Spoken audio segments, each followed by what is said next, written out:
what's up with that prayer closet that Jesus talks about in Matthew 6? Let's check it out.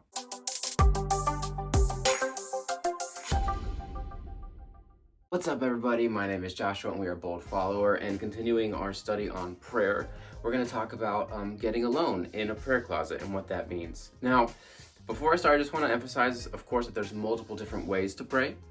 You can pray in corporate settings, you can pray without ceasing, you can pray at different opportunities, you can pray specifically scheduled at time. There's also different methods and positions and postures. Some people pray, you can look in the Bible, prostrate, which is all straight on the ground, laying down, and anything from that all the way into standing up with your arms in the sky. There's a lot of different ways you can pray. So the emphasis that we're going to talk about today is that prayer closet. So what's the heart behind it? Well, we know that Jesus often got alone to pray. So this type of prayer is alone and being focused on God without distractions. So we see several different examples of Jesus getting alone to pray. Matthew 14:23, and after he had dismissed the crowds, he went up upon the mountain to pray by himself. When the evening came, he was there alone. Luke 5:16, but Jesus often withdrew to lonely places and prayed.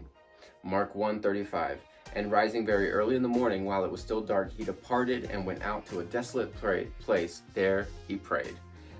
So a lot of times when we look at scripture, there are different types of prayer. The one that we're talking about today is being alone and praying. So I guess the ideal situation that we would love to see is being able to physically be set apart or alone. You'll see sometimes pastors will go on these sabbaticals, or they'll go into like very far away, at either a hotel or whatever, and they will just be alone. Sometimes there's like campgrounds, and they'll just be alone and pray. Things like that will happen. Or sometimes, so here's a cool one. So I met a pastor once. We were in South America, and he was like, "Do you want to see where I pray?" Right? And so I was like, "Sure, I'll go see where you pray."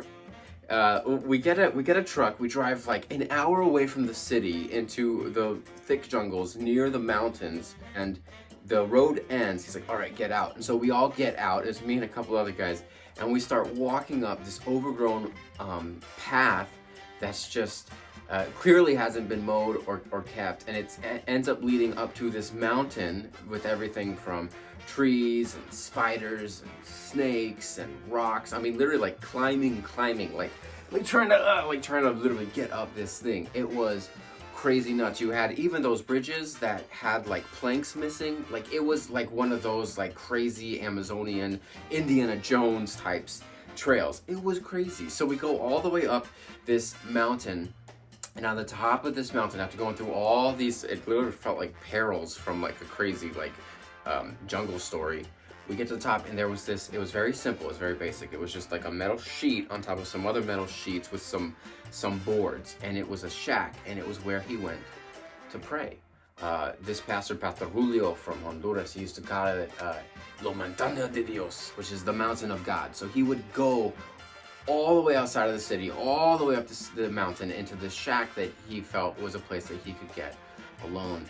That's a story that I'll never forget, because remember, I almost died several times because it started raining on the way back. That's a story for another time. But basically, sometimes the ideal situation, I mean, I'd say honestly, the ideal situation is being able to physically go somewhere far away and alone. That way you're able to totally dedicate and focus yourself on God, and nature is a great place for that. But sometimes we don't have that. Jesus was able to get alone. We may not have that, especially if you're in like a major city or something like that. So a lot of these people within Jewish culture at the time, they would have what's called a prayer closet. So this prayer closet was basically a closet that was usually dedicated, sometimes not. You know, it's just a little tiny room. They would get in there, they would close the door, and they would pray. It would just be kind of a little moment to be separated. And honestly, we've talked about that at our houses. We would love one day when we have a bigger space to have a specific room that's small. It just has to be a little small room that you can fit in, that you can dedicate just to prayer. You know, you don't have to move brooms and brushes and, you know, the vacuum out, you know, and then put it back in, or food, right? Like, it's just, that room is dedicated to prayer. Just a little room that you can get into and just be alone with God and no distractions. So that's the concept of the prayer closet, because we later see that Jesus talks about in in Matthew 6 says, but when you pray, go into your room, close the door, and pray to your Father who is unseen. And then your Father who sees what is done in secret will reward you. Right? There's a lot of different types of prayers, but in this particular one where you're alone, you basically pray in secret. The idea is to get alone, shut the door, close everything out, and pray to your Father. So, with this concept of, you'd think it was like closing the door, but sometimes you can't get that. And so you'll see, even if you've seen pictures like the Wailing Wall, certain synagogues, Messianic Jewish congregations, you'll see basically they'll take these are called talits. There's a whole meaning and story behind them. One of the ways you can use them, let me say one of, because there's many ways to use these things. These will be considered a shawl, a prayer shawl. Some believe that Paul even built them and made them and gave them to people. That's another story. But anyway, there's a whole thing behind these prayer shawls. So one of the uses of these prayer shawls was to create kind of a makeshift prayer closet. So what they would do, some of them would do, is they would take it, they would put it over their head, right? And they would do like this. They could cover it a little bit, some of them would cover it a lot, and they would essentially close it and they would go into their prayer closet. This would be their prayer closet where they would shut out the world. So no matter where they were, as long as they had this tallit, this prayer shawl, they could have unobstructed, uninterrupted, one-on-one alone time with God.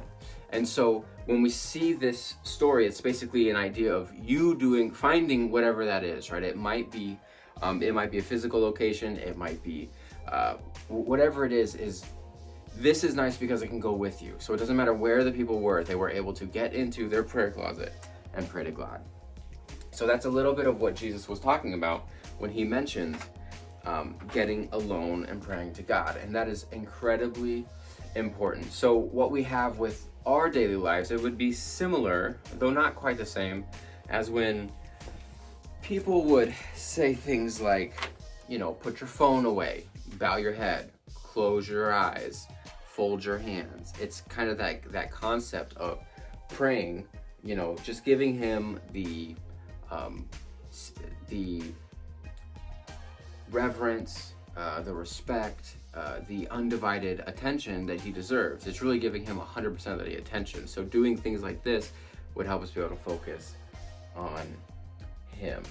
And I've even seen people do it in hoodies and things like that. The whole point that I want you to get from today is, of the many different types of prayer, praying alone in a prayer closet or something like that is a part of prayer, an important part of prayer that Jesus tells us to do. So whatever yours looks like, whether it's going into a room, maybe you have a prayer shawl that you use, or maybe you're like my buddy and have a shack on top of a mountain, whatever that looks like, just make sure that you have pure, unadulterated, undivided time with God consistently. So anyway, I hope that blesses you. Have a good one. Peace.